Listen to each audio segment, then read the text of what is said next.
Good afternoon. Welcome to the House Human Services Committee. Today is January 24th, 2025. And this afternoon, we are hearing from folks from the Vermont Community Action Partnership. They're here to us about letting us know about their work and the clients that they serve. So this is the first time many of you are in our committee, so let's do a round of introductions. I'm Ray Garofano. I live in Essex and also represent Essex Junction. That's correct. And Donahue from Northfield, also represent Berlin. Hi, good afternoon. I'm Dan Noyes. I represent Wolcott, Hyde Park, Belvedere, and Johnson. Doug Bishop, thank you all for being here. And I represent Colchester's Chittenden 20 district. Representative Steady, Milton, East Milton, Westford, resident Milton. Here's Todd. Todd, go ahead. Hi, Todd Nielsen. I represent Brandon and Forestdale. Hello, everyone, and welcome. My name is Zon Eastis, and I serve Guilford and Vernon at the bottom of the state. Hello, I'm Rose McCole, and I represent Hartford. Thank you. And we also go around the room. Lori Morse, Committee Assistant. Go ahead. Oh, I'm the Chief Executive Officer for Brock Community Action, which is the community action agency that covers Rutland County, that is on there, Rutland County, and Bennington County. We've checked before, no relationship. Hi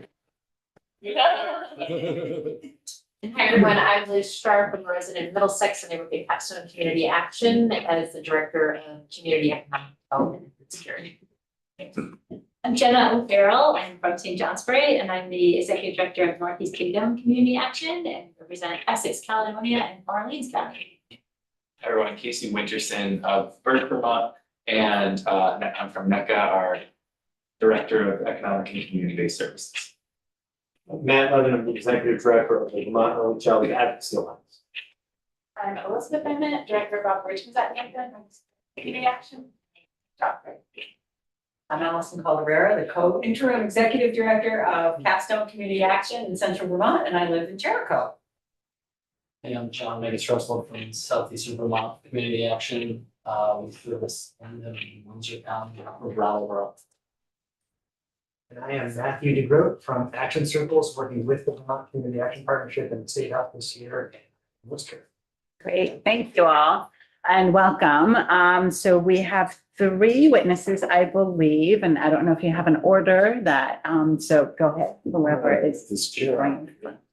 Oh, thank you. That's what I was wondering. Is On, yeah. Anything? Never works. You want to lie down? You're the Human Services Committee. First, Yeah, tissues. I Yeah, know. the tissues. We have a dead pot. Use that, yeah. Welcome, you have the floor. Thanks. See that pop up our slideshow, right? Or slide deck or whatever it's called. So I'm Jenna O'Farrell, as I said, the Executive Director of Northeast Kingdom Community Action. And I'm going to kind of start our presentation around a little orientation of what is community action. Because I don't know sometimes who knows about community action and what you know about community action. So in Vermont, there's 5 community action agencies, and we are part of a national organization called National Community Action Partnership. There are community action agencies that cover every county in the United States. We've been around since 1964. President Johnson's War on Poverty funded our community action agencies, and it's the same bundle of the acts that support Head Start programs as well. Our main goal is to move people out of poverty, and we do that through a series of programming and services.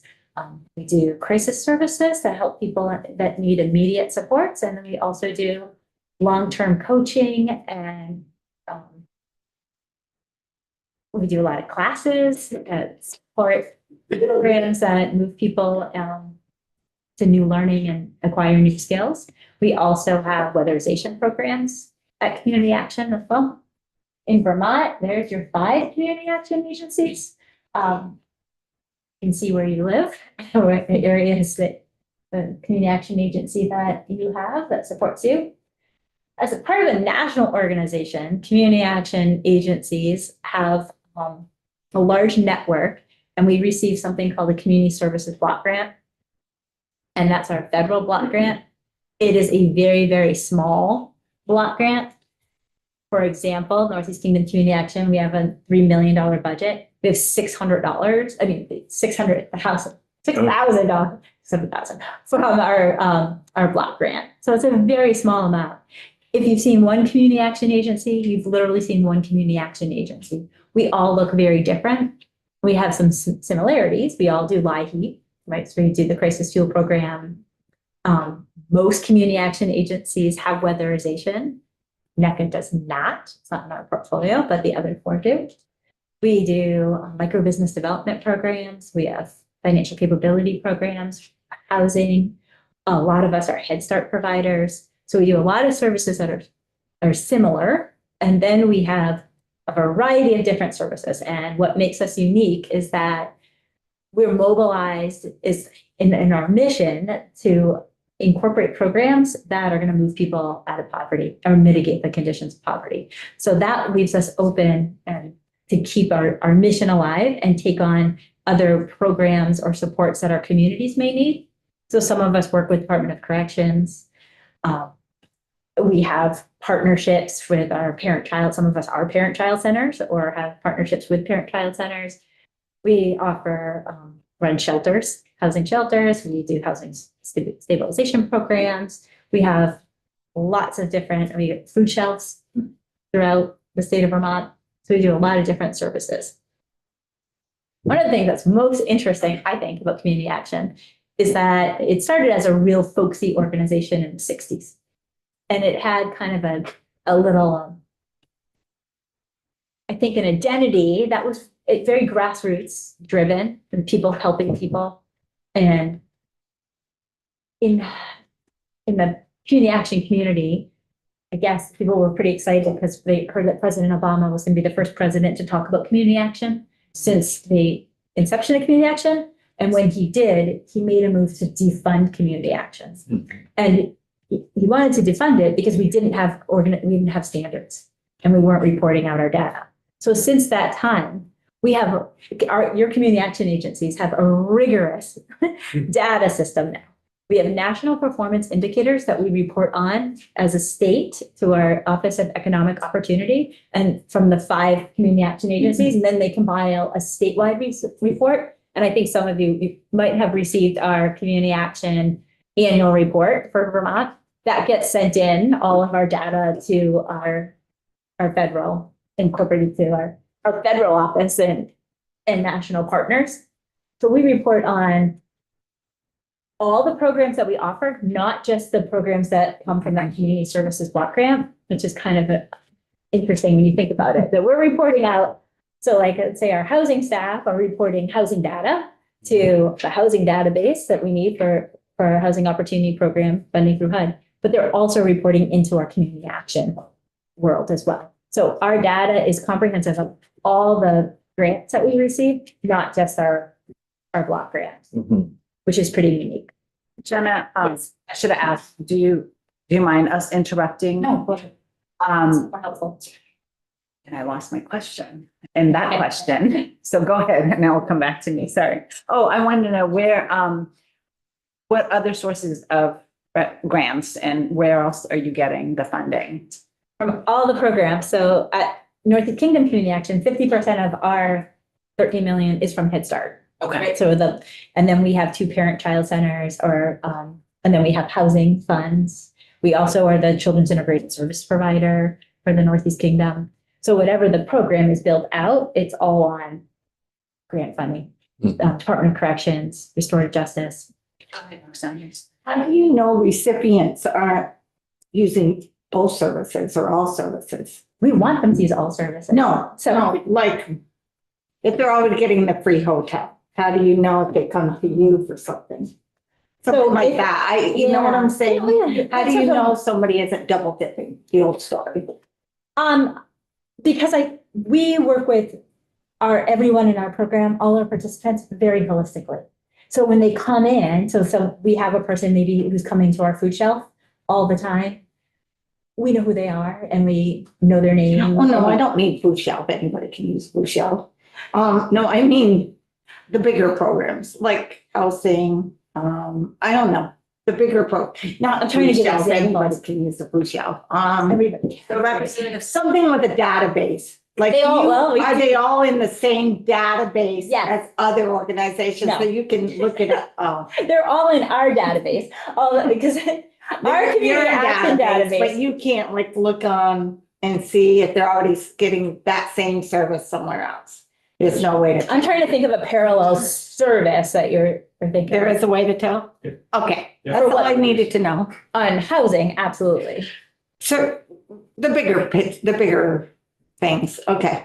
Yeah, people aren't housed twice, so we'd be able to see if they were. Because you would be receiving housing. surprised the people that try to get a hotel for their friends. Yeah, they have a lot of safeguards. That's what I mean. That- They already have a hotel, but here, let me call and I'll get another hotel and my friend will no. stay in it. And that's Okay, through. That's that- what I meant. No, and that's through general assistance and they manage that. pool of Okay, that's what I housing. meant. Right. Because Thank they you. do it. Yeah. Yeah. I just don't know how they're doing it. You can proceed. Thank you. Any other questions right now while we're? Thank you.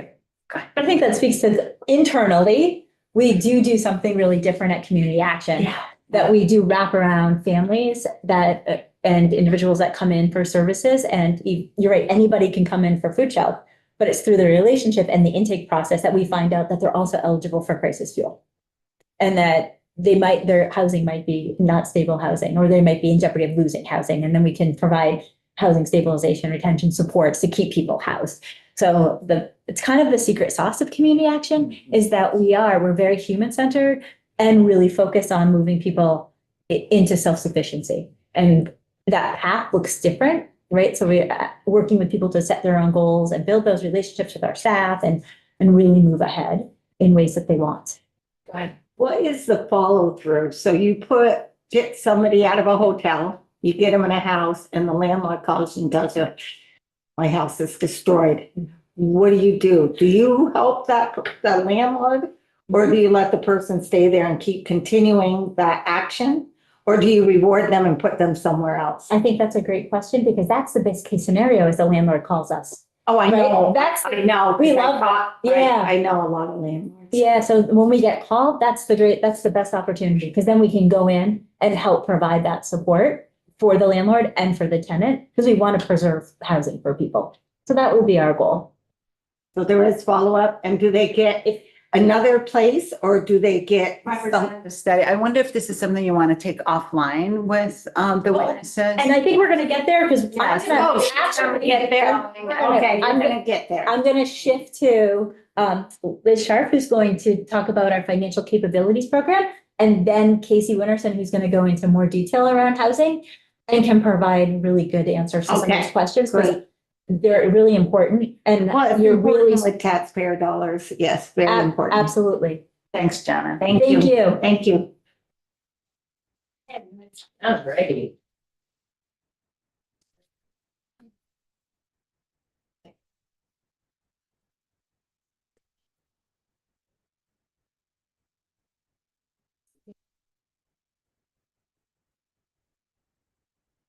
Welcome. Hello.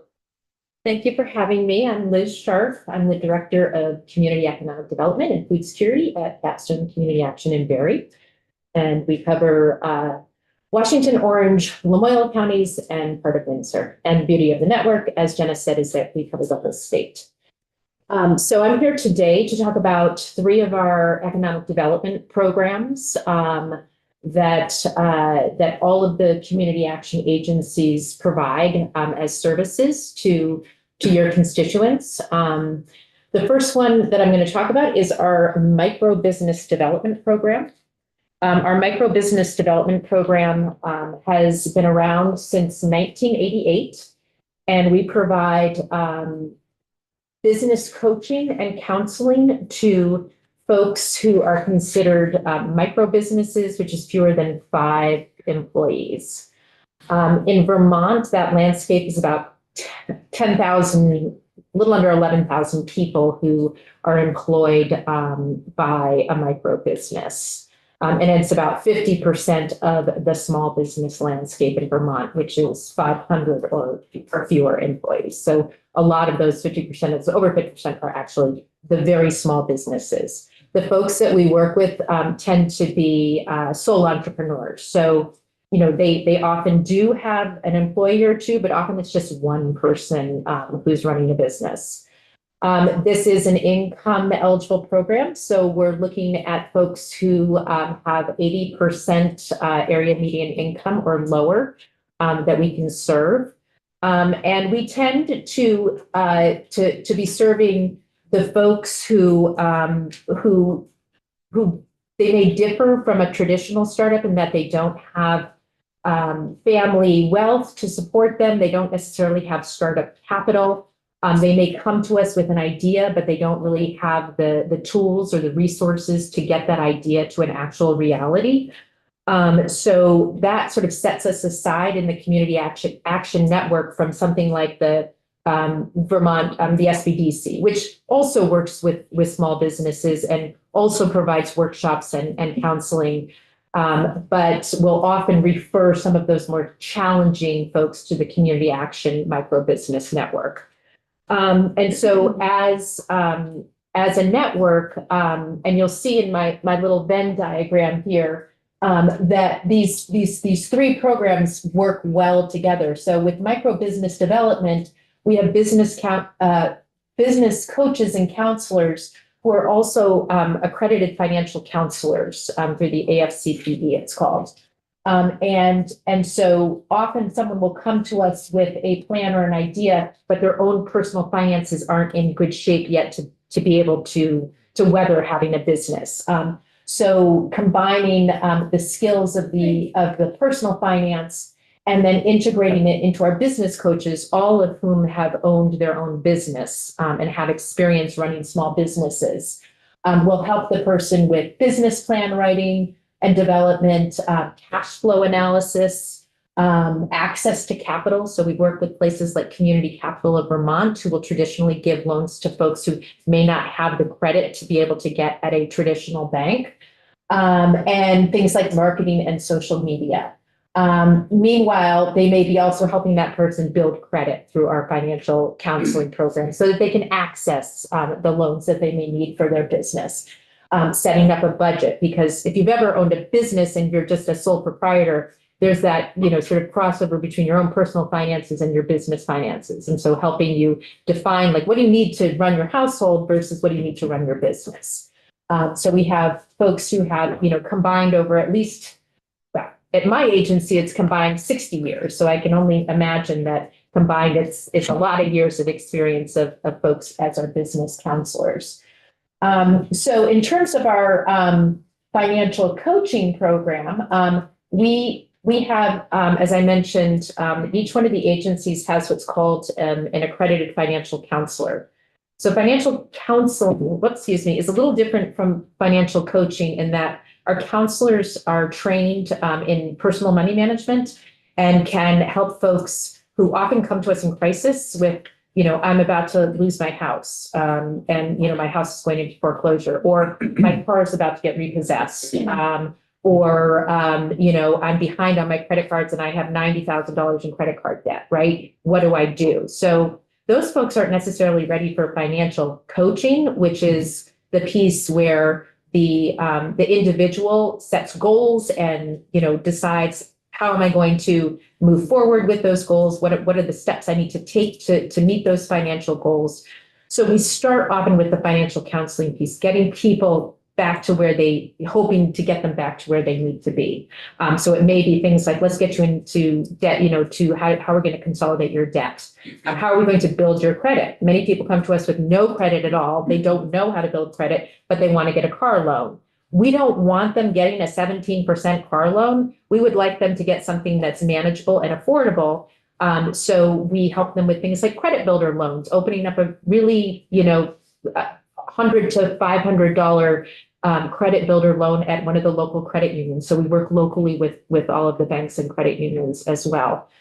So in our financial coaching program, we help with things like building a budget, right? Often folks have come to us, they've never looked at their expenses, their money in and their money out on paper.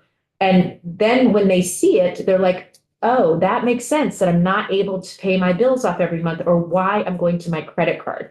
So figuring out what are the ways that we can help you cut your budget? How is it that we can, and it could be that you need to get another job, right? And but having that visual for folks can be a game changer for many people who come to us often, you know, in despair, and we are able to guide them on a path towards better self-sufficiency and hope for their finances. So we partner with a lot of sort of different programs and agencies that are out there. We do work with, for example, single parents on Reach Up to help them with budgeting and saving money and building credit so they're in a better position. We work with Higher Ability to work with folks who may have disabilities to help them with things like financial counseling, but also micro business, because they've got some programs there to help folks with starting their own business. And then finally, we have our volunteer income tax assistance program. So in our volunteer income tax assistance program, we're doing free tax prep and filing to not just folks who earn $67,000 or less. There is an income limit on that. But also a lot of these small businesses that we work with who are just these sole proprietors with a simple Schedule C will provide a free tax service for them. And last year we did a little over 5,000 taxes statewide.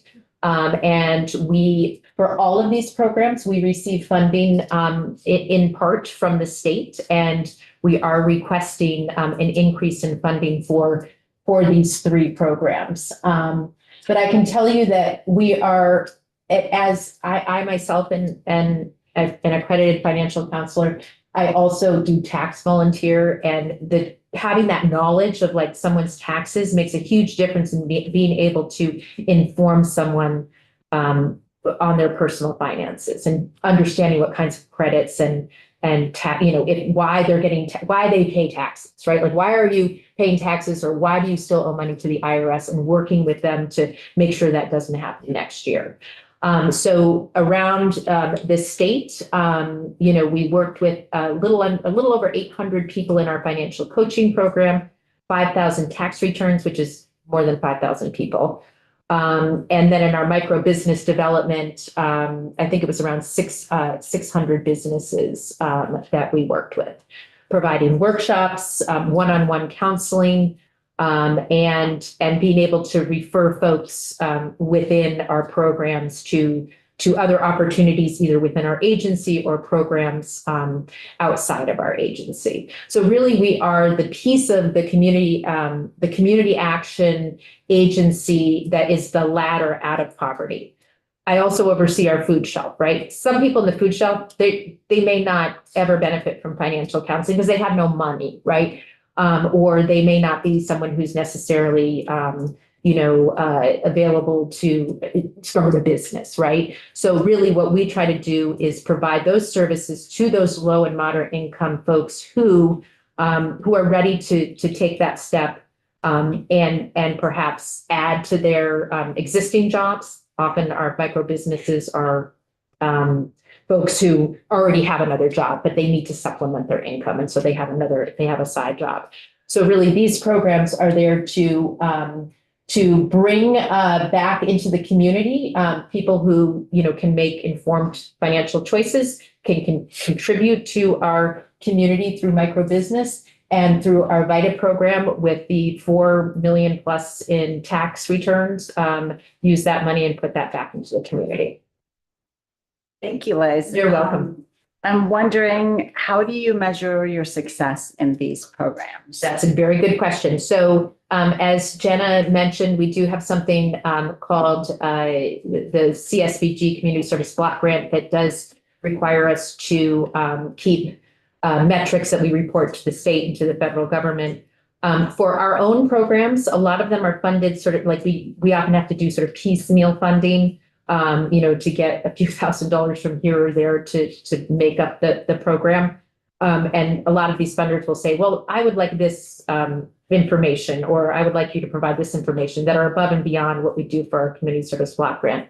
So for our micro business development, we track how many people have we served and how many people come to workshops, how many businesses were started, how many full-time employees were hired as a result of these businesses, how many businesses accessed capital and how much capital they accessed to give back to the community. So that's one of the main measurements we do for micro business. For financial counseling, we do things like how many people have improved their credit after working with a coach, how many people have reduced their debt, and how many people have increased their savings. Those are the more tangible things.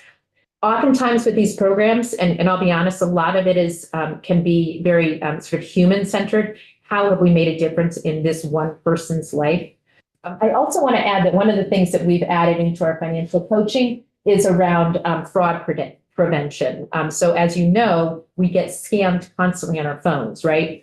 And lower income people are more likely to be victims of financial fraud. And so we offer fraud workshops, and we work with, we have a teen parenting school at Capstone. Like we'll do a whole financial literacy module with them, and that includes how to avoid financial fraud. We'll set up things with, like the senior centers, just to be able to do some workshops that are, free and open to the public to help folks navigate some of those trickier things.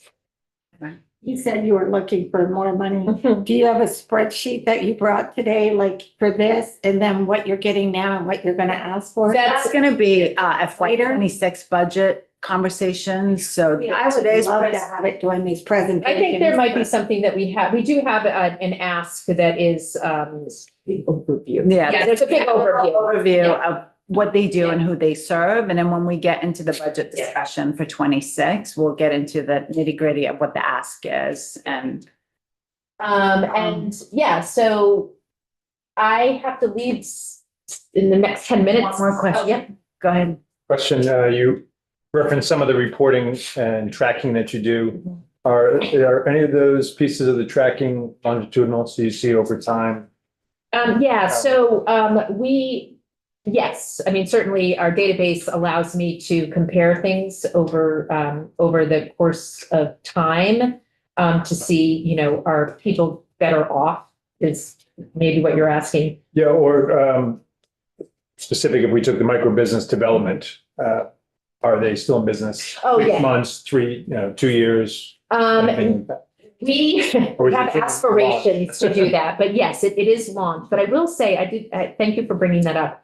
I did want to mention that over the last few years, the CAPs were positioned to be able to support small businesses during COVID. We had the Embrace grant. I don't know if any of you were around during COVID, but we had something called Embrace, which I do have a handout here that did about $2.5 million to 460 businesses for $5,000 grants that were cash infusions, like right during COVID, because those businesses were not eligible for the PIP and all that because they didn't have enough. That's my alarm ringing, reminding me of my next one. And so that was an extremely successful program. And it was very well vetted. Sorry, buddy. I think Matthew said, watch out, make sure your phone is silent. And so that was a really successful program. And in fact, I actually went back in our report and looked up, there were like 6 businesses that were quoted and 5 of them are still in business. And that was like 4 years ago or something like that, whenever COVID was. The other thing that we did that Capstone, that I oversaw at Capstone in my capacity, was the Main Street Flood Relief Fund, which was small grants that went out during the 2023 flood and the 2024 flood. We raised just over $1 million in private donations for that. Capstone took no money for administering these grants, and we gave out a little over 300 grants for $2,500. We also distributed some larger funds to some other organizations that were also giving money out to small businesses. But that was a huge, and that covered all of the places that were flooded and supported any business, no matter what their income was. All they had to do was fill out a very simple application and were given money to help them out. So those were, because of our micro business development program, we were well poised to be able to take on these programs like that, right? Knowing that there were going to be people in need that weren't necessarily going to be covered by other things that were happening on a more federal level. Thank you. Esme, and then, Thank you. With the tax help portion there, you mentioned that there's help offered for English language folks who aren't proficient in English. What languages are offered and how many counselors are available? So CBOEO has the higher, they're up in Burlington, they have the higher number of folks who are non-English speaking. I don't have the answer to that question. I know that we all have resources that are like phone resources to be able to help folks with other languages. We did help at Capstone. We helped the Afghan community over the last few years file their taxes, and they brought a translator with them. So, they've reached out to us to say, can you come to us to do, taxes in a large group, and we'll support that. And they often bring their translator. I can find that out though, like on a more that'd state be great. level. Yeah, send information to our committees. Zon, go ahead. Mine's absolutely silly. I just want to know the Vita bubble matches Todd's wall very nicely. Yes. Yes. And that's another thing I just want to point out is that because of micro business, like we want people to be successful, right? Like we want people to make money and we want people to file taxes who are small businesses, right? A lot of folks don't understand that Social Security, which may be their only form of retirement, comes from self-employment tax. And if you don't pay your taxes, you're not going to get Social Security. So we really put that into, our program is having a whole workshop on taxes and record keeping, right? So that folks understand, like, it's important for you to file taxes, right? And save for retirement. And a lot of this work goes into some of the things that are happening, the Treasurer P-checks, debt forgiveness, medical debt forgiveness. And then there's another senator who was looking at fraud prevention. So the folks who have been victims of financial fraud and their retirement accounts are we literally are working with a person right now in legal aid who had all of their retirement taken and they owe $40,000 in taxes. That's the kind of person that we're helping with in our VITA program and who could also be someone who had benefited from financial counseling and coaching to understand So. Thank you very You're welcome. Thank you for giving me the opportunity to testify. And Casey's gonna take over. And if you have any other questions that Casey can't answer, you can certainly reach out to me. I'm gonna head on to my next one. Thank you. Yeah, thanks, Casey. Hello, everybody. That's Yeah. her phone And that's there, my, too. it's all my stuff Yeah. here, sorry. There you go. You're welcome. I think this is mine now. Okay. Sorry. Good. All right, I'm going to scroll back in slides a little bit and we will start off where we started. Hopefully it'll catch up. There we go. So my name is Casey Winterson. As I said, I'm from a resident of Burke. I work at Northeast Kingdom Community Action. I'm the Director of Economic and Community-Based Services. So essentially that title means that I look at I look at the community action kind of world of the programs that we have at NECA. That would be our housing, our economic equity department, which is the financial capabilities information that Liz was just talking about, our food shelf, our housing and homelessness services, and then we also have a community and social justice department that is embedded within our agency, and then all the little programs that fall underneath all of those.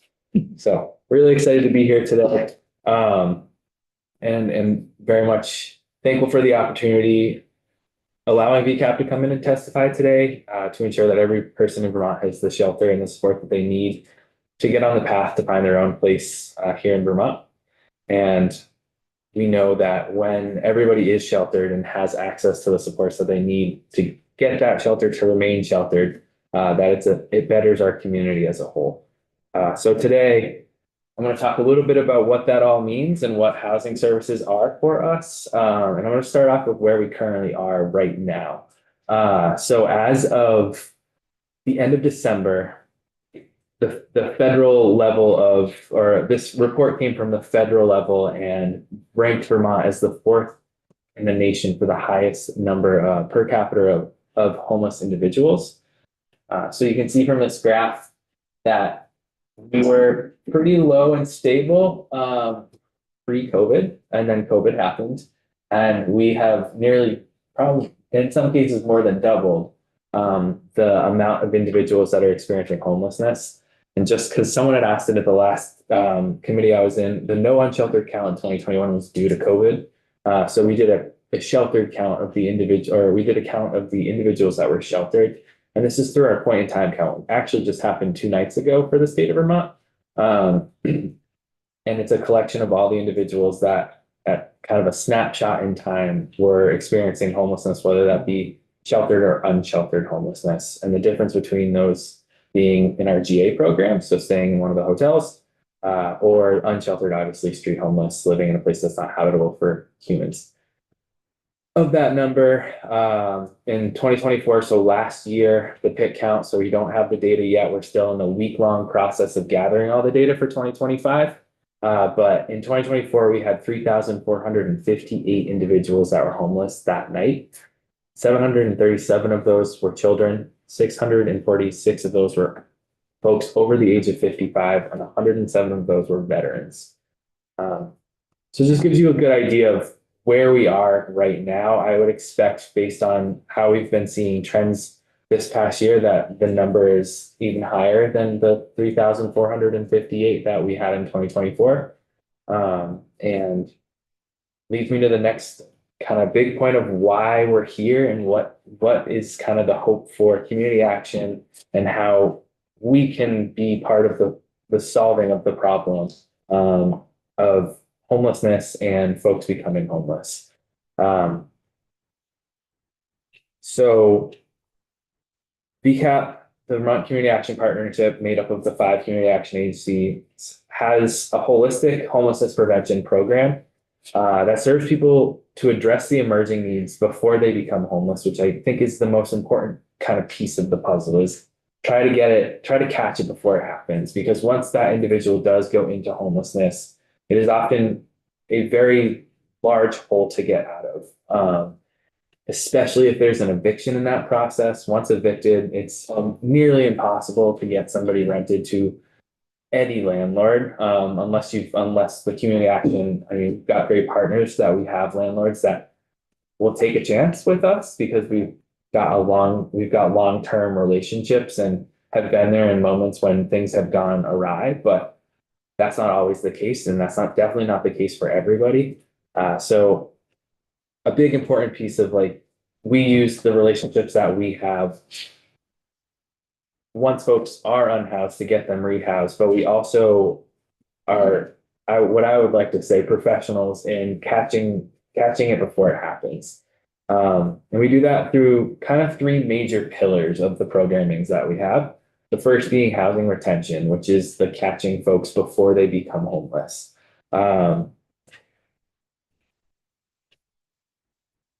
There's a lot of things that go into it. It's got quite a large array of services, but some of the ones that are really important that I think are kind of the big pieces that keep folks from becoming unhoused is the utilization of our case managers to basically stand in as landlord liaisons.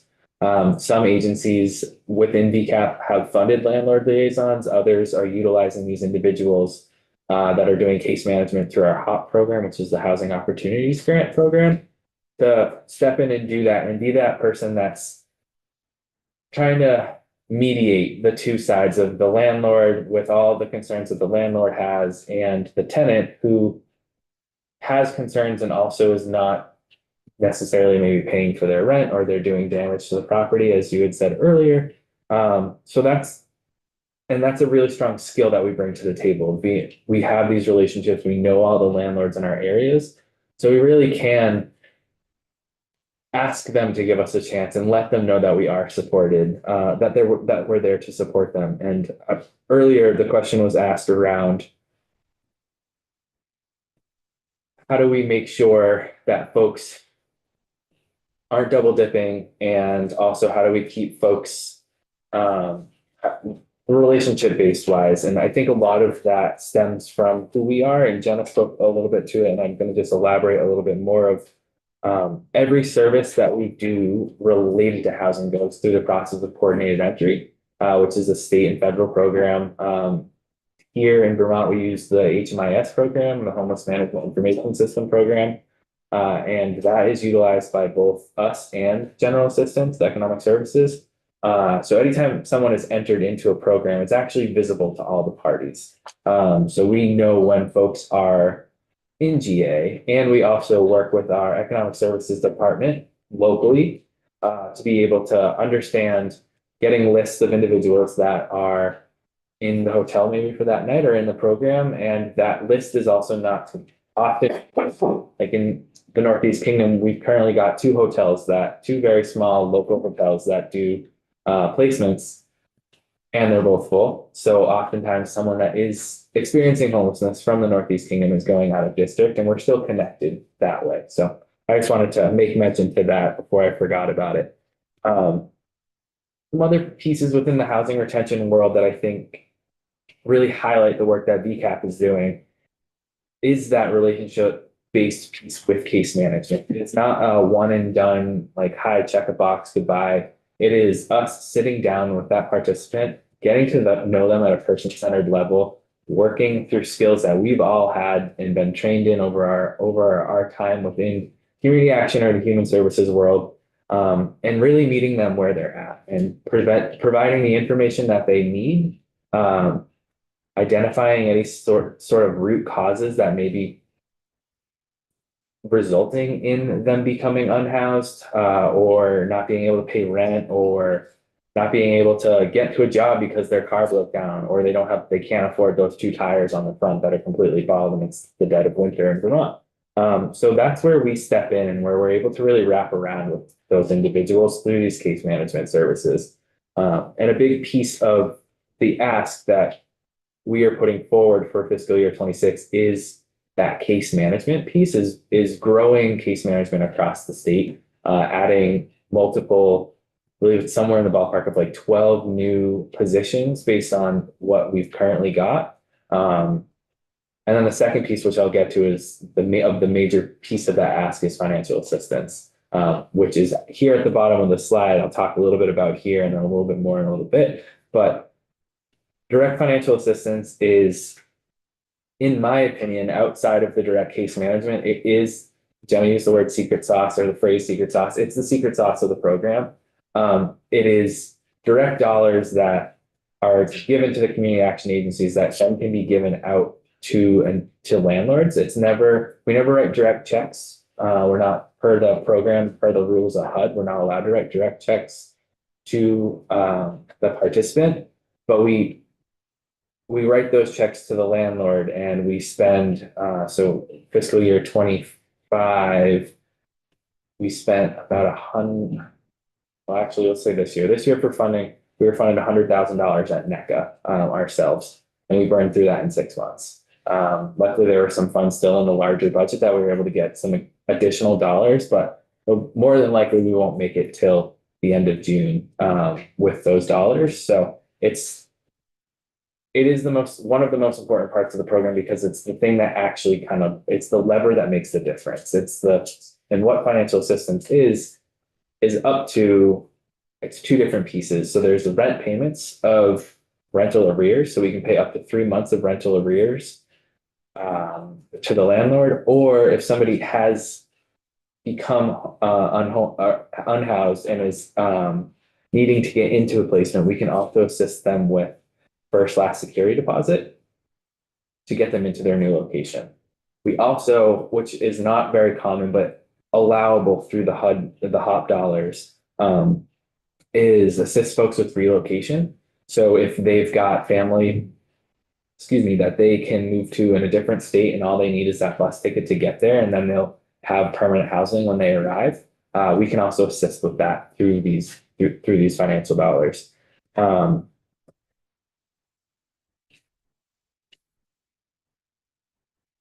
There are a lot of parts and pieces of that financial assistance can assist with. And as I said, there's the rental arrears and then there's the rent going forward. And that is through our housing navigation programs.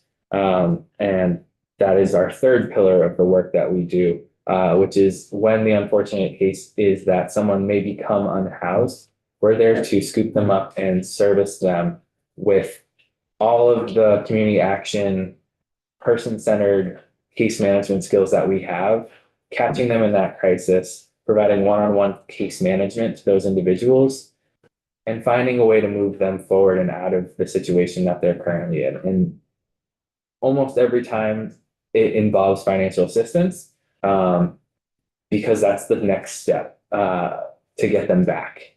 The great thing that I forgot to mention a minute ago about financial assistance that I believe also makes us good stewards of the dollars is that we don't just hand out 3 months worth of rent to individuals. We have to prove sustainability as part of the program. So if somebody comes in, we look through their income, look through the debts that they have. We have to make sure that they're able to pay the next month's worth of rent without any sort of assistance from programming. From programming like us, that doesn't mean that they couldn't use a social security check to pay for it. But that is, again, what I believe makes us good stewards of dollars. It's not us just handing out money and seeing people coming back 2 months or 2 or 3 months down the road because they're out again. It's, hey, we've proven sustainability. Here you go. Here's the funds. They move in. And then if in 6, 7 months it does come up again, we may be able to assist them a second time. It's not often very likely. There's a threshold at which we can't go over per the grants. And based on, I'm sure all of you know how expensive housing is currently in Vermont, oftentimes we're getting very close to that threshold with just those 3 months worth. Housing navigation has a bunch of different faces. We have the case management services that I was talking about.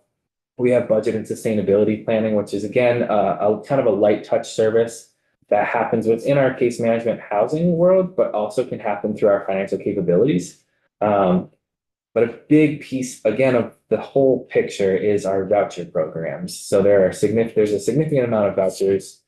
Section 8 are typically ones folks know a lot about.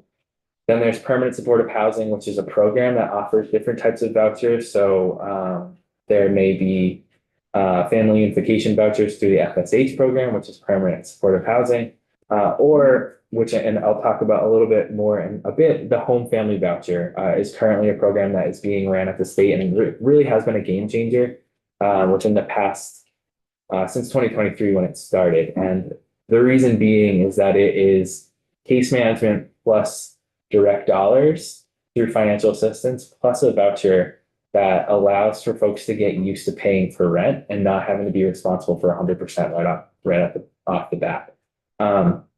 So their responsibility is 30% based on their income, 30% of the rent, but it's based on their income. So if they don't meet that threshold, there's ways to work through that. But generally speaking, folks are paying 30% of their income to move into these spaces, and they're being given these vouchers to be able to live and grow and develop and get themselves, kind of pick themselves up and, go to school, get the job that they're looking to get, to be able to support the after the voucher rent that, then it goes back to the normal where they're paying 100%.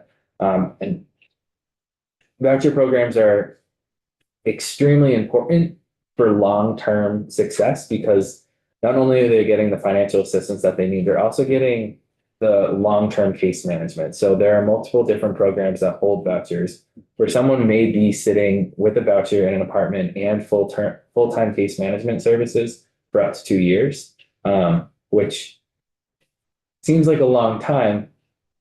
And often it doesn't take the full 2 years, but what it does provide is a very secure footing for those individuals to work through and have that have that person that they really can rely on and be the phone call of like, the tires just went on the car. I don't know how I'm gonna make rent this month. We've got like, how can I figure this out? And then we work to work that process. And can we support them through financial means of other programming to get them those tires?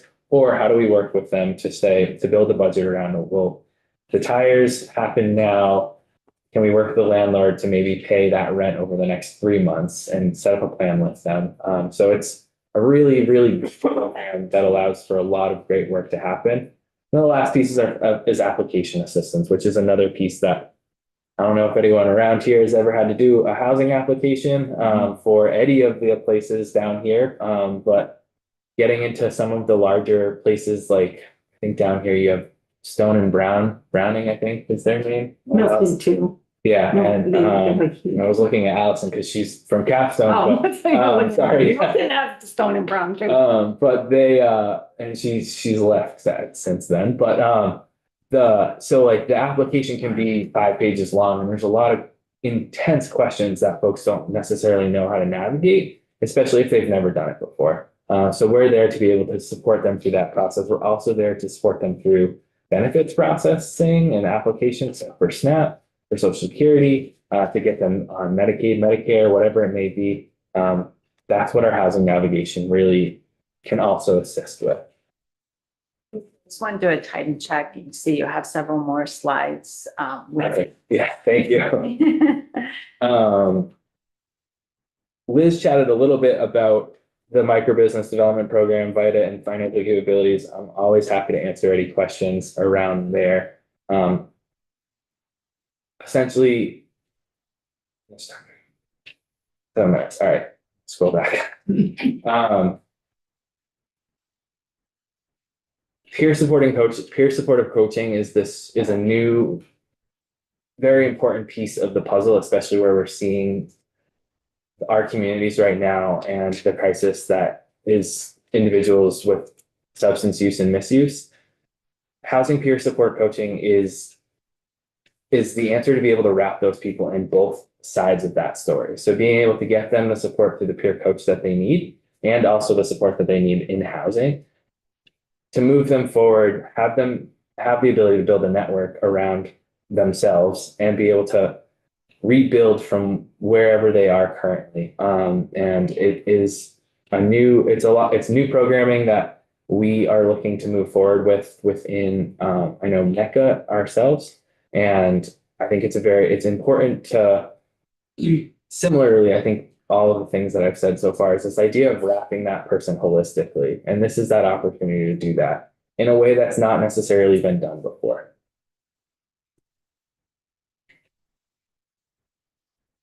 So,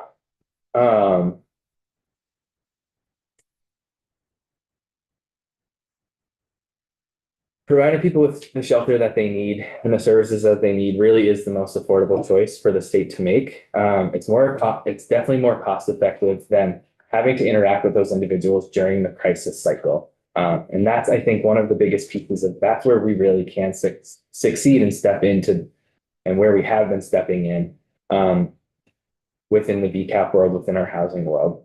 So very briefly, just to paint the picture of where all of this is going and what we're looking for in fiscal year 26 is a 15.8 million request in base funding. That's specific to housing, navigation, retention, and financial assistance programming, with a significant amount of that being vouchers and case management and direct support. So in this, the home voucher that I was chatting about earlier, the home voucher is 2.4 million of that ask. The remaining 2.35 is it's all case management. Home family vouchers is to pay for the vouchers, the assistance, as well as keeping the program staffed. And then the 2.35 is the HOP programming that we're doing within all of the CAPs that would be supporting the financial assistance. About, I believe, not $900,000 of that 2.3 is just financial assistance that would be going directly back out to individuals in the state The remainder being that case management that we so need. We're very much at capacity with all of our with all the work that we're doing now with the individuals that we're seeing. So we're looking to increase that capacity to be able to move forward and continue to assist folks at the high level of service that we do.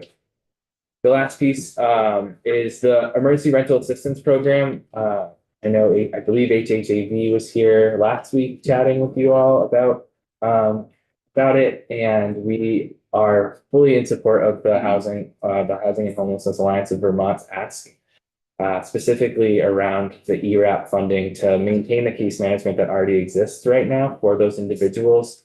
Otherwise, without moving forward this part of the programming, we'll see a steep reduction in the amount of case managers across the state, because that is their only source of funding that we currently have for them. So again, the total is 15.825 for the ask, and that's an increase of 4.75 for the housing aspect of the world. And then financial capabilities is a $1.65 million request for the three programs that you see here: microbusiness, VITA, and financial coaching. And that breakdown is at the bottom. So we've got an $87,000 increase for microbusiness, $148,000 for VITA tax, and $358,000 for financial coaching. So altogether, it's about a $600,000 increase, and it's really to round out the positions that we don't currently have that are being, and Liz said it earlier, that are kind of being piecemealed together by different grants and funds that we have. Sorry. I just want to give committee members an opportunity to ask questions and remind folks that we have not gotten into budget discussions yet. So we'll do that as we get the governor's proposal next week. Go ahead. Just a quick one. Thank you so much for being here. Back to your slide with the housing peer support coaching. Yes.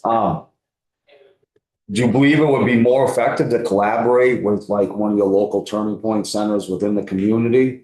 Because you're kind of diving into a lane that they have outstanding recovery coaches and. Yeah, that's exactly what it is. It's a partnership between us and the recovery centers in the state. Terrific. That's great to hear. Thank you. So the last piece I'll leave you with is that the state is totally able to support the furthering of these services. And people really do rely and count on these services in the times of need that they have, whether that be pre-homelessness or while they're in homelessness. And I think together, this is really the most proactive and affordable solution for our state to continue moving forward and serve those that are unhoused and possibly going to become unhoused. Representative Bishop, thank you, Kate. Go ahead. I'm good. Thank you so much for the great work that you all do and sharing about your request and the clients that you serve. So committee, we are going to transition to, we have the Parent-Child Center Network next. I'll be right back. I'm just gonna grab some water, right?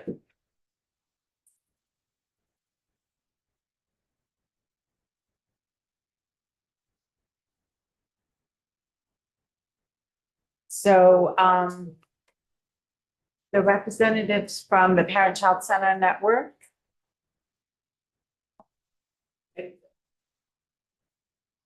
I'm going to give folks 1 minute to transition. We'll get started shortly. So don't go far. Stay in place. Yeah. I don't travel far well. We'll have an order of, are you going to present together or? Okay. So whoever's going first can go ahead and take a seat and we'll, as soon as we have. I probably slipped us out. Five, okay. So I'm that's fine. slipping out a little early. 4 or 5. We don't have 4.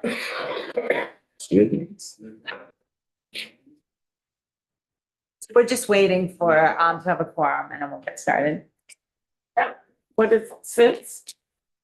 Yeah. Dan, will you get the door behind Judith? Thank you. Did we request another seat? Yes. No problem. You can, yeah, grab. Thank you, Zon. Sure. Thank you so much. Thank you, committee. Welcome back. We are hearing from the Parent Child Center Network. I believe this is the first time you're testifying in our committee, so we'll do a round of introductions.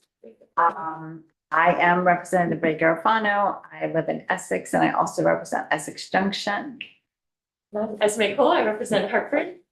My name is Zon Eastis. I represent Guilford and Vernon. Brenda Steady, East Milton, Westford, live in Milton. Hi, good afternoon, Representative Eric McGuire, Rutland City. Hi, good afternoon. I'm Dan Noyce. I represent Belvedere, Johnson, Hyde Park, and Woolkit.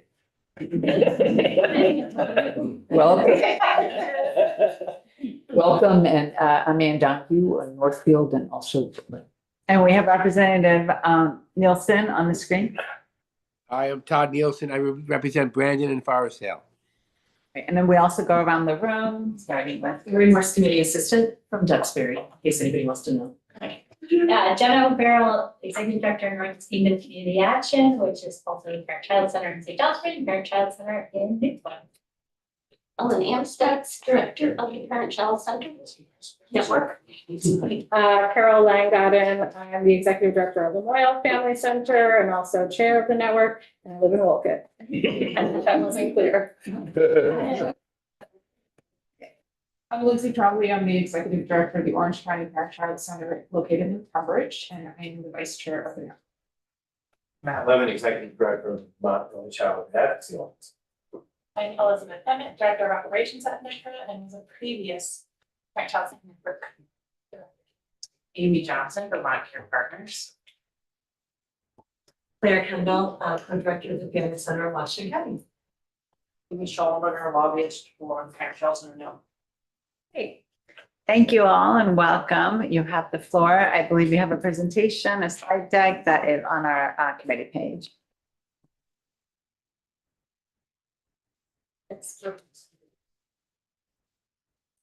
Go ahead. Perfect. Well, thank you so much. We just really want to extend our appreciation to this committee. I know many of you are new, so hopefully this is informative. You learn a little bit about PCCs, but also you figure out who your PCC directors are in your region so you can connect with them. We want to extend our thanks to this committee and really the legislature for supporting parent child centers over the last number of years. Really, the last few years, we've seen a huge level of support, and it really has a ripple effect in our communities, and it's really made a huge difference. So thank you, and thank you for having us here today. So I got to remember I'm actually running this slideshow too. So the network is made of 15 parent-child centers spread throughout the state. You received an impact report that has a map. So in this slideshow, we won't cover that, but you have access to that, and it lists who the parent-child center director is and what that agency is. So hopefully you will all look to those folks for questions, if you may have any, if we can't answer them today. So in fiscal year 25, our network really professionalized itself with the authorization of Act 150 in 2022, and that's funded by Department of Children and Families. So historically, the network was established in 1988, and we've come a long way since then, as many of you know. And we're thrilled that we hired our first network director, Ellen Amstutz, who you'll hear from in a little bit. That's really done a huge amount for the network to have someone sort of at the helm supporting us and helping us. So I hope you all have an opportunity to talk to Ellen. Currently, the network administrates the integrated grant, so it's $7.1 million. We started out 10 years ago with about $700,000. So it's a huge increase. And again, that ripple effect in our community is felt, and we appreciate all the support. And really a big piece of the network is offering high quality programming and support to one another. All 15 PCCs really rely on and look to one another for support, to learn about what we're each doing in our communities and to know how to best support people who may need it. And so, Sorry to jump in so early. I'm one No, of the that's okay. new members, Doug Yeah, yeah. Bishop from Colchester. The reference to a shift to being, this is the first year as a professional network Yeah. under a prior act. Is there any way to easily summarize what Sure. that means? Well, I don't know if there's an easy way, but I can try. So previously, the funds flowed directly through Child Development Division to the individual parent-child centers. And now that money flows directly to the network, and we administer the funds within the network ourselves. So they don't include that. And so I gotta keep moving the Zoom faces on my screen. In FY '24, parent-child centers collectively, so all 15 of them, served almost 19,000 parents. So that's a huge amount of people we're serving throughout the communities, and over 21,000 children. And of those 1,300 children were those who had special health needs, medical diagnosis, developmental need where they needed additional supports. Now I'm going to pass it off to Lindsay. Sure. So Carol's mentioned a lot about supports, what we do for the community, and this really streamlines what is in fact a parent-child center and what sets us unique from other service providers. So on your screen, you will see a list of our 8 core services. What I can say is I recently ran into someone who said, oh, you've seen one parent-child center, you've seen them all. And I disagree because we all practice and adhere to these 8 core services, but we also do them a little bit different based on the needs of our community. So we all have the end goal of these 8 core services, but we all do them a little different. Our buildings all look a little different. Our programs look a little different. So I would encourage you that if you've been to one, please stop and visit more than one. I'll go through kind of briefly what each of these mean. And so we have our parent support. And so all of our centers offer a common ground of what do parents need to support each other, and that's what we hear a lot is parents saying, we want to network with other parents. We want to be in the same room with parents that have experienced a loss, have experienced breastfeeding challenges, have experienced, navigating through an IEP system. So again, it's based on your community need, but we do offer a lot of parent support based on the interest. We do provide parent education. So again, a targeted specific educational piece, educational opportunities for parents. A lot of parent-child centers bring in, experts in the field to partner with us to provide educational services for parents so that they don't feel that they're alone. Concrete supports. This is a kind of a more targeted audience in the fact that I really pride our center and all of our centers of being able to immediately help a family. So if we have a family walk through our door who unfortunately has experiencing homelessness, experiencing food insecurity, sometimes we get, this time of year that the school is expecting my child to come in with winter boots and hats and financially I can't afford it.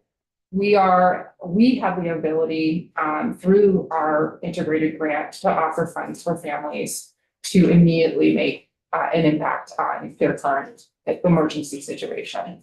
And we're also seeing a lot of families call needing help with electric bills, heating bills, sometimes back rent. So we're again there to respond immediately to the community needs. We provide home visits for a lot of centers, if not most of them. We partner with the Children's Integrated Services program through our home visiting. We have a multiple workers go out to families' homes and do that in-person, personal, immediate support for families. We meet them where they're at. That home visiting support could look, it's not pretty cookie cutter. So for one family, it's really needing help with, how do I connect to economic services? How do I connect to, other variety of programs? We're in there to help. And then another family could really need more immediate help if they're about to lose housing, and how can we wrap them around pretty quickly? Playgroups, we provide playgroups in each of our regions with a focus on socialization, peer support, information sharing for parents, and we do offer snacks. The feedback I've heard for these playgroups is again, an opportunity to meet other parents in the community. I recently had a worker with, in our early ed program who just moved to the area. She has an 8-month-old child and said, I don't know anybody in my community. I feel really lost. I feel lonely. I work all the time. How can I connect with other parents? And we've given her the opportunity during the day to leave our program. We've worked with her child to attend a playgroup so that she can meet other parents in the area and make those connections. Information and referral. I'd like to think of each of our parent-child centers as a one-stop shop. And so we're really committed that if someone were to call and they need support and help, if we're not able to offer that, we refer out to other agencies. And we often will make those first phone calls to that other agency, connecting that parent to that support. Early childhood services. 11 out of the 15 parent-child center offer early education services, high-quality childcare. And those that do not offer that direct service partner with area childcare centers to equally offer that help. And then community development. Each of our directors participate in a variety of community where we sit at a lot of tables, committees in partner. We equally partner with Building Bright Futures and sit on the council. And so community partnership is very much on our forefront as well, because as we all know, it takes a village to raise these children. So this next slide, I'm struck a little as I read your guiding principles that these really do line up with the work that we're doing at parent-child centers. So the network is part of the National Family Support Network.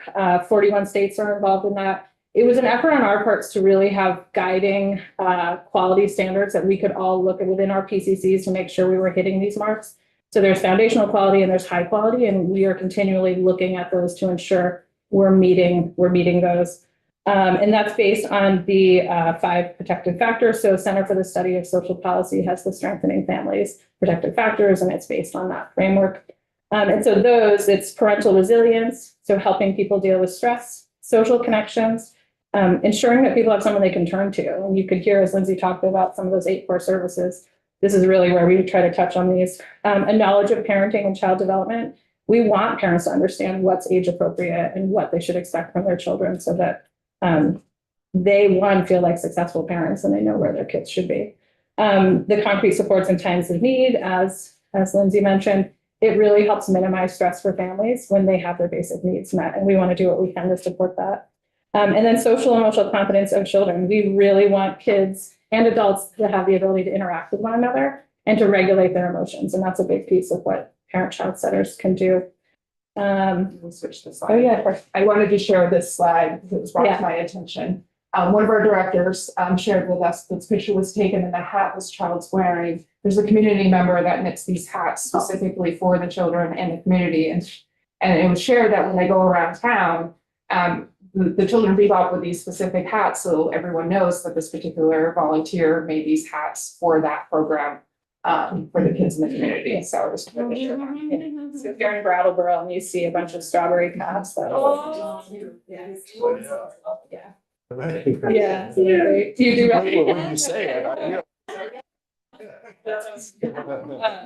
And so we do a survey with families just to look at these protective factors and to sort of see how have parent-child centers really impacted these. And I think that one about stress, because I think we all can relate to times of stress, whether you're a parent or not, and do you have protective factors built in you to help you get through these? And so before working with parent-child centers, if you look at that third one, 60% of parents felt like they had the skills to sort of cope with that. And after working with parent-child centers, it was 89%. And I think that's just one of those stats. I think it's huge when you think about the little, it feels sometimes like a little bit, but it's really a lot for families. Lindsay mentioned this, but this is like probably a very small list of some of the committees and groups that we're actually involved in. So this list, I think, could go on and on. If you talk to the individual parent-child center directors in your region, you're probably going to find out they're involved with a lot more in your communities than just what's covered on this. But a few of them, Building Bright Futures, councils, state advisory councils, parent-child centers sit on, again, children's integrated services, family supported housing, perinatal grief and loss, all things that probably have come before your committee that you have an understanding of. Capstone agencies for sure collaborating with. So there's sort of this wealth of community connections. And I think Parent Child Centers really strive to make sure we have strong relationships in our communities because it ultimately serves families better if we can all sort of work together to support people. It really supports the wraparound model for children. You know, we all have that piece of the pie in a child's life, and the Parent Child Center, you know, can offer one piece. And by collaborating so closely with other community partners, you know, we're not duplicating services for families. We're not overwhelming families. We're really trying to streamline it. And the more as providers we can talk to each other, we all have the same vision. We all have the same mission, which makes everybody's job easier when you're sitting at the table. One of the things, this will be 3 years now. We've had a private donor who's funded Parent Child Center Network Staff Innovations Conference. It's you know, it's been a number of years since we've been able to pull all Parent Child Centers together to learn from one another. And so this is year 3. We're planning this innovations conference, and it's really been meaningful for folks to come together and learn about what each Parent Child Center does. Because as Lindsay said, if you've seen one, you really have only seen one. And it's been really nice for staff to learn from one another. And it helps bring that bronze perspective around what's working really well in Rutland. Let's try that in Lamoille and see if that works as well. So again, it's that sharing and collaborating that we are all really great at.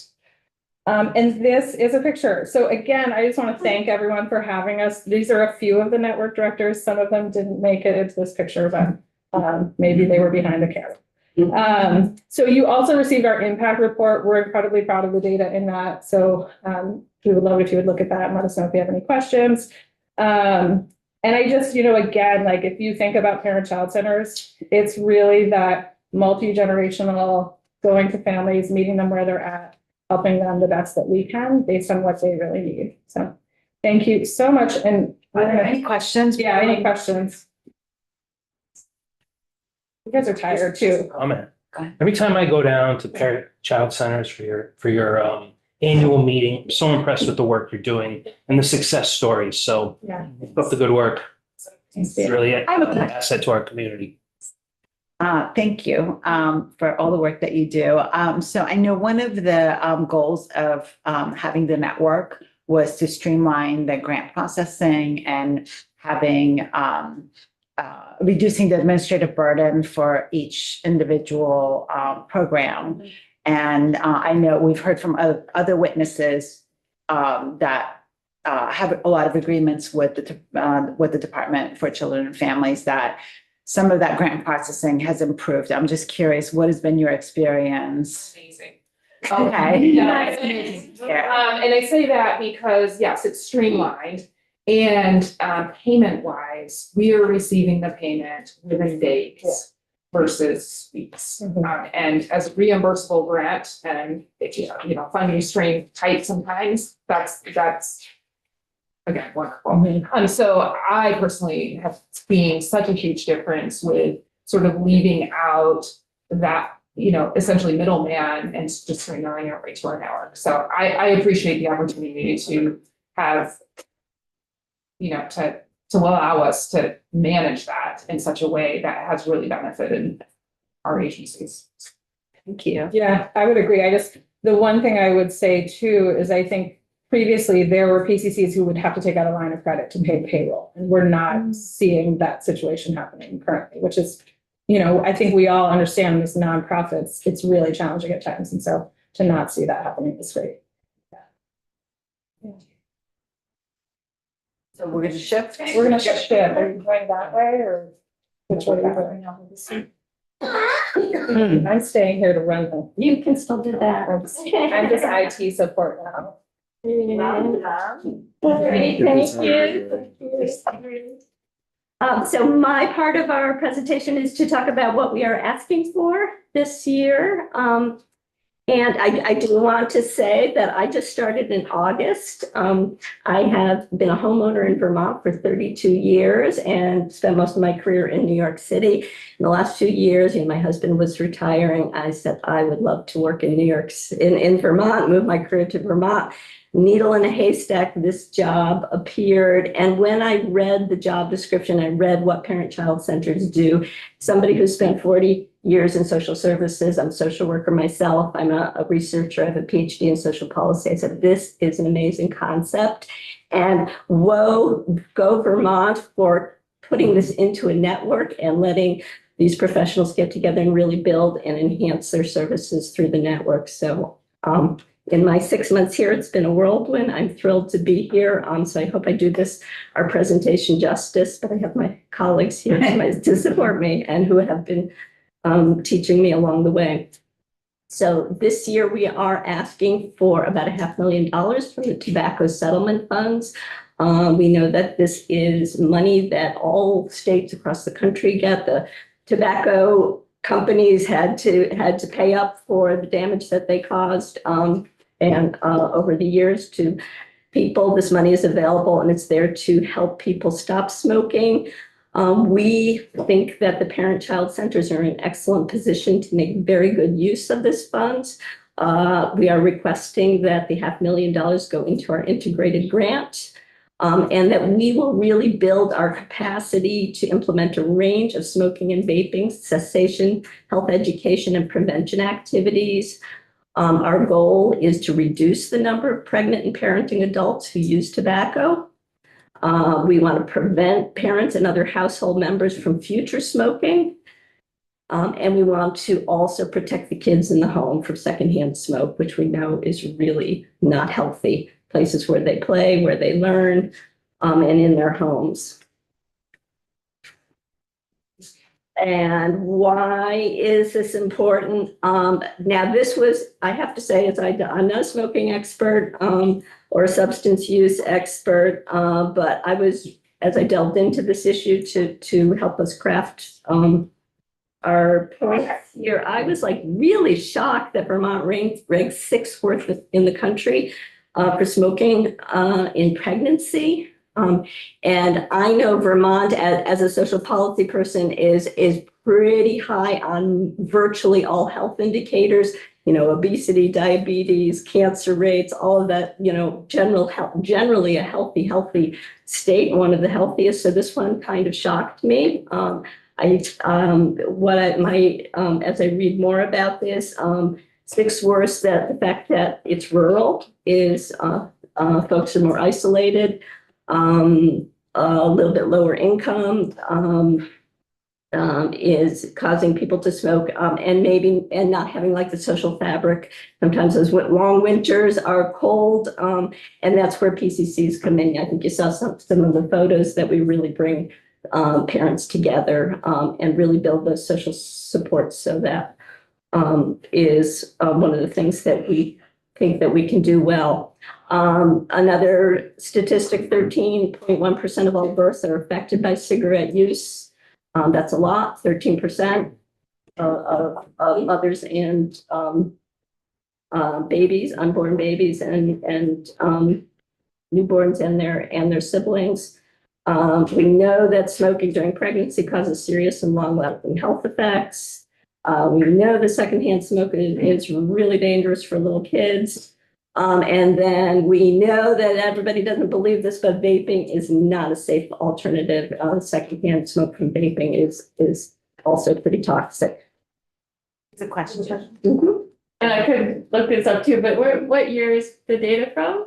The 13.1 is 2023. Okay, that's a Vermont report. And the 6th in the nation, I believe, is also 2023. Okay.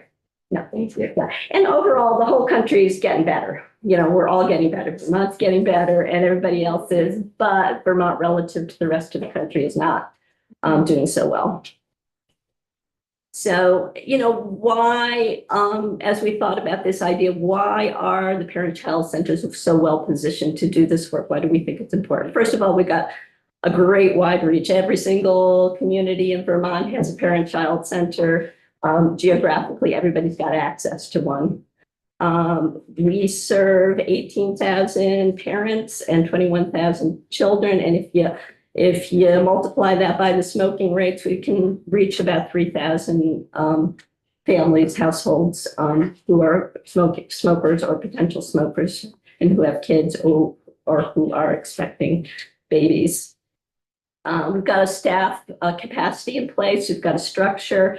We've got professional staff who are skilled. They develop relationships with the parents that they serve. They go into the homes. They know how to have hard conversations with parents. They build trusting relationships. We will integrate the smoking cessation, prevention, education into all PCC's 8 core services. And on on our handout that you have on the back side of it, there is a big table about exactly what activities we're going to integrate into the 8 core services. So you have a sense of that. And then we do, just by definition of who we are, we serve parents who face challenges. Our doors are open to everybody. Income questions are not asked to use PC services, but just by nature of who we are, we serve a lower income population. We serve folks with more economic challenges. We serve folks that are covered by Medicaid or uninsured. We have more often have families with kids with a developmental or physical disability or some kind of health condition, because those are the parents that need the most support. And all of those variables are correlated with higher substance use and tobacco use. So I'm going to pause for a moment and just remind committee members and our witnesses that I'm assuming that you don't already provide any of these services, correct? You know, we are set up. PCCs have a holistic approach with families. The family walks in the door. We start where they're at. We ask a whole range of questions, including substance use, alcohol use. I mean, cannabis use, smoking. There's a whole lot of questions that get asked when somebody comes in. We make sure that those questions and that is not a barrier to them coming in, because we do, most importantly, we got to get them in the door. So if you start asking questions about all the use, so yes, we do these things.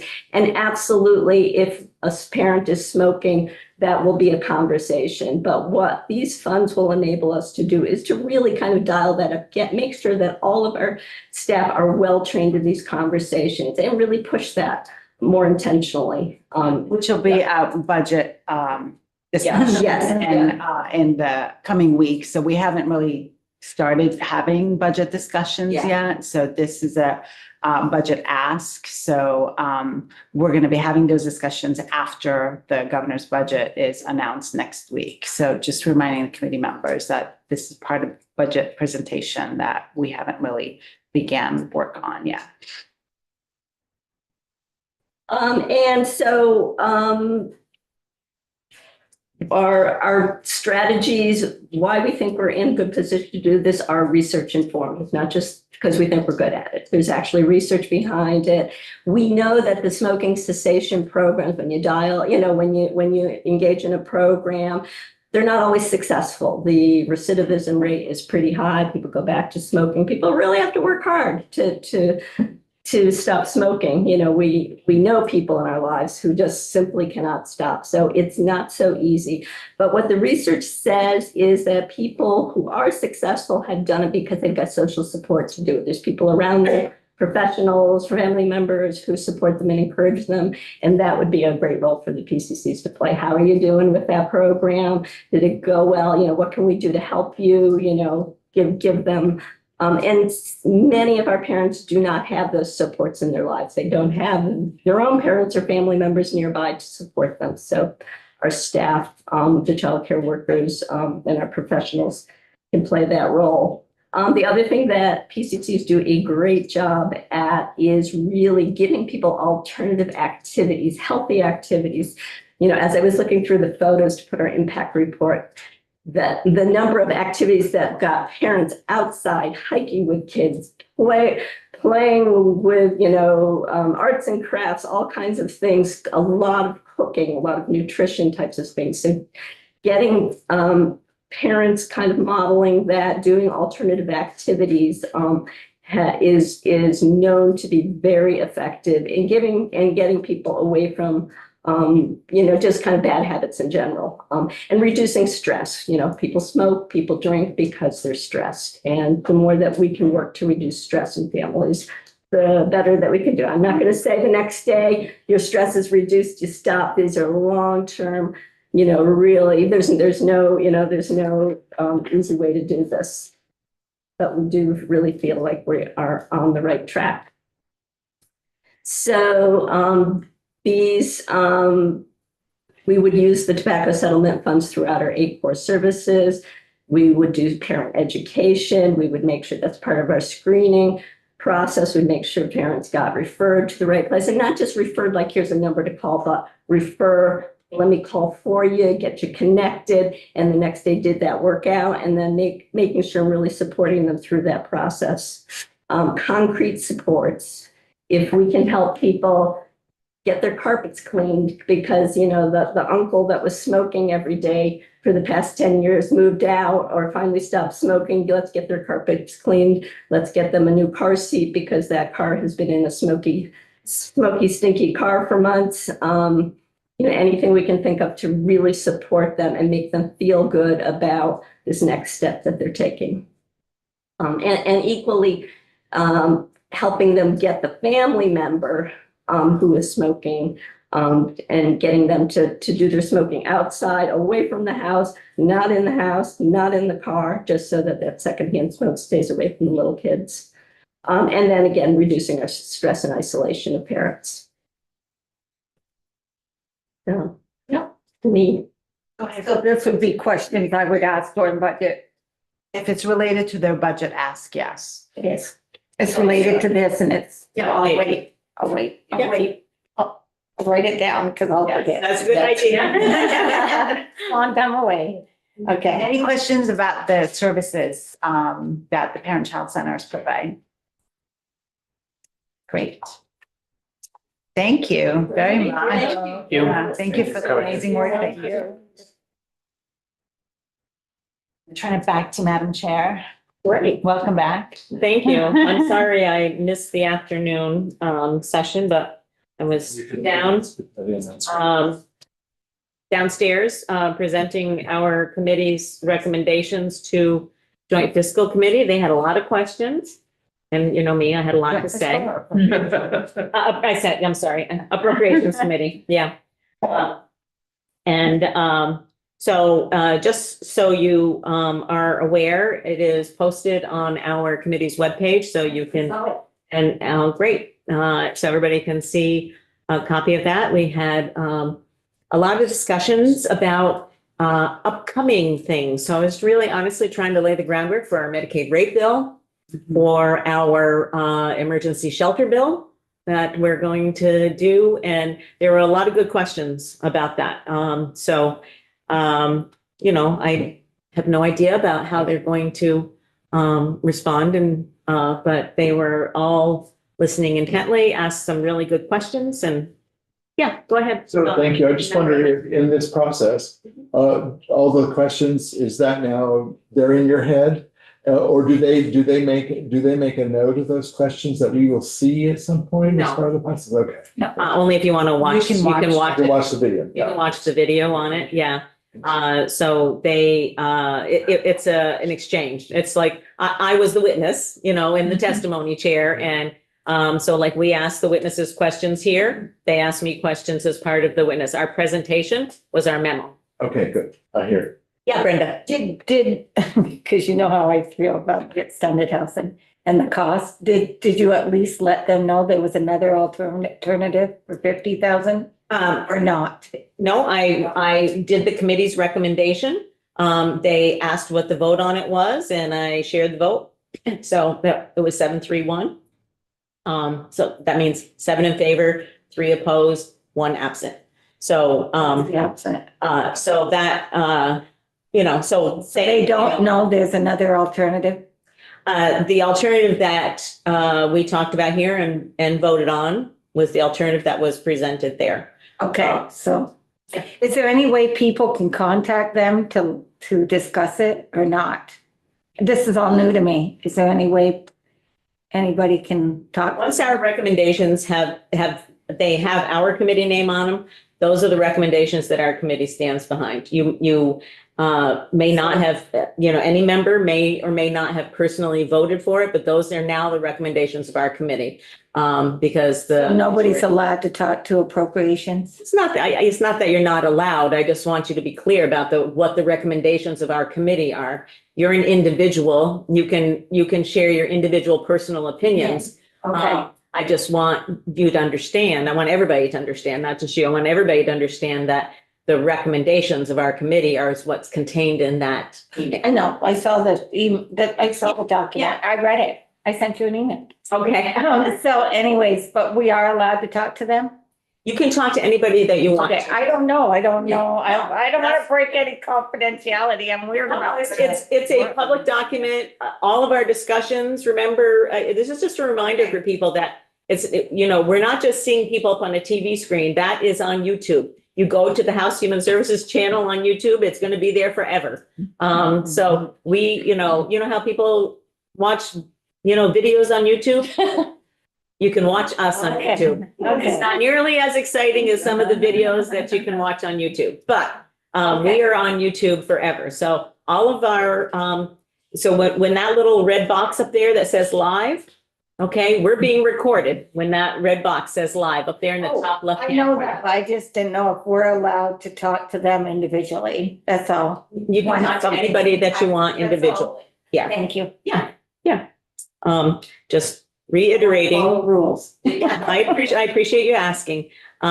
Just reiterating that the committee's position is the committee and you're all a part of that committee. So that's just what I'm being clear about.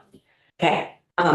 Okay. So first off, I want to say thank you to people for coming in early today.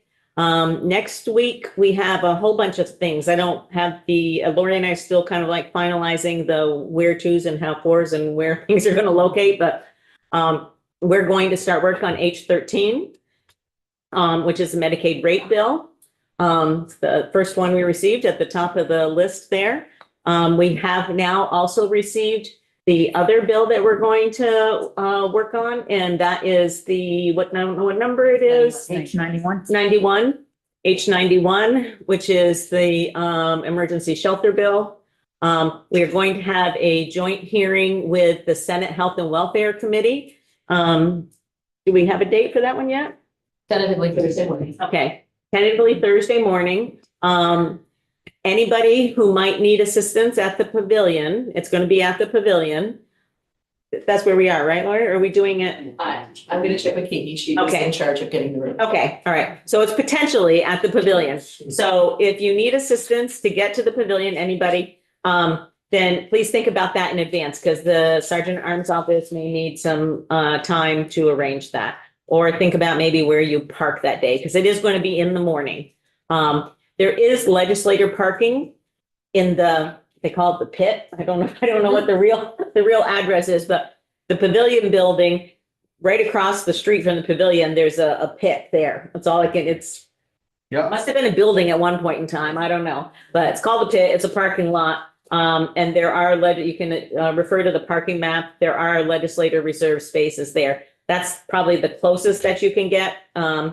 Unless you can find an unreserved spot on the east side of the building. Yeah. I was just gonna say, if you do end up parking at the pit, you'll be entering the pavilion from their front doors. Is it So- closer? It's further away than we. My special parking spot. Oh. Yeah. Is your parking spot on that side of the building? Yeah, I have. On the pavilion side? Yes. Okay.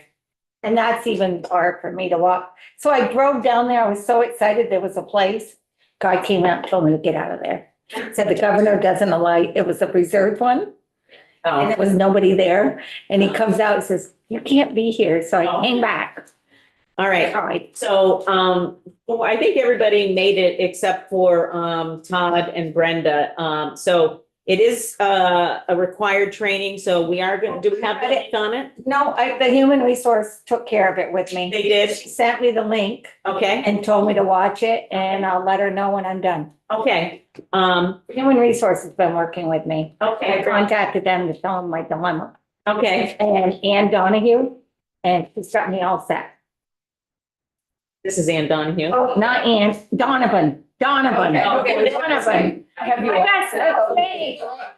Good job, Ann. Is it an Ann Donovan? It's actually Arlene. Arlene Donovan. Yeah. She's got me all set up and I'm sure she will, Todd. I have it, I have the link for that. Yeah, okay, I thought so, yeah. And I just let her know when I'm done, Okay. so it's recorded. Okay, there's some helpful information there, and I'm happy to review any of those slides with anybody. It's just, it's good refresher on some of the stuff and on the rest of the stuff, it's just helpful to, take stock every once in a while and remember how our behavior impacts other people and all of that kind of stuff. So that's all in that training. So great. Right. Is Lori gonna send Todd the link? Yes. Okay. Yes. I can send Lori it will to take care of the committee. Okay, I'm all set. Okay, great. Lori takes care of supporting committees in whatever business that we have here. So Thornton and Arms are the ones that told me to go to Army. to go I to, became the Lori and she told me I had to go there.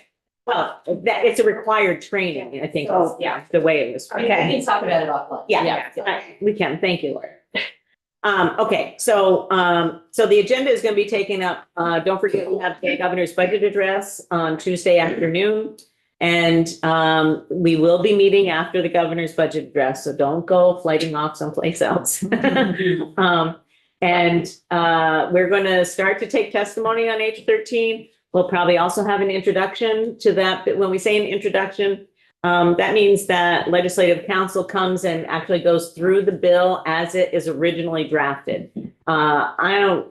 Very few, if any, bills ever make it out as they are originally drafted. We start modifying them almost from the get-go. So H13 and H91 will be on our docket. We'll be working on those bills simultaneously, back and forth. And we also, starting next week, will be working on the budget. So we will have those three things hearing with us as we go forward. And we'll talk more about the budget after the governor presents it on Tuesday. Any questions? No, Teresa, I just wanted to leave.